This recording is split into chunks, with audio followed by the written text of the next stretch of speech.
a tempestade quem tem poder.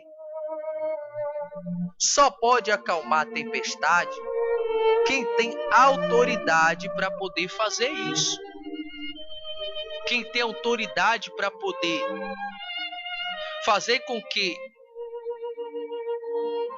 toda adversidade, todo problema e toda maldição sejam quebradas. E a partir de hoje determinar que Ele tem um controle de tudo.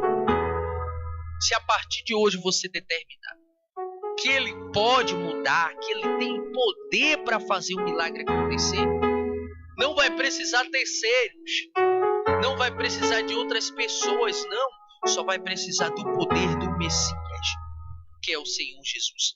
E eu quero orar por você, você que está enfrentando uma tempestade nesse momento.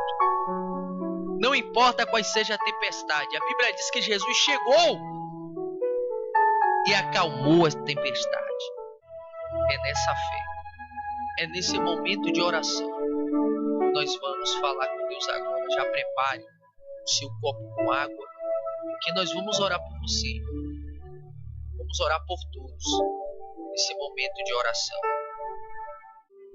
Quantas pessoas sofrem por não ter um poderoso poder de cura?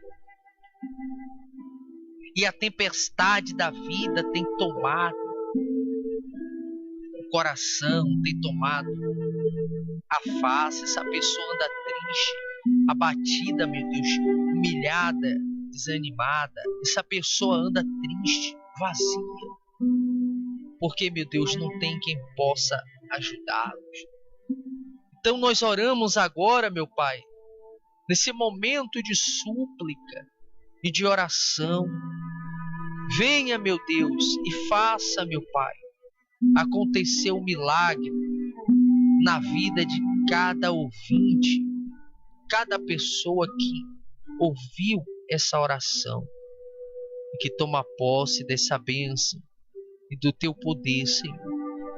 E que o milagre aconteça, que a bênção aconteça, e que o Teu poder aconteça na vida deles, de cada pessoa, pela fé, em o nome do Senhor Jesus. E faz o milagre acontecer, pelo poder que há no nome de Jesus.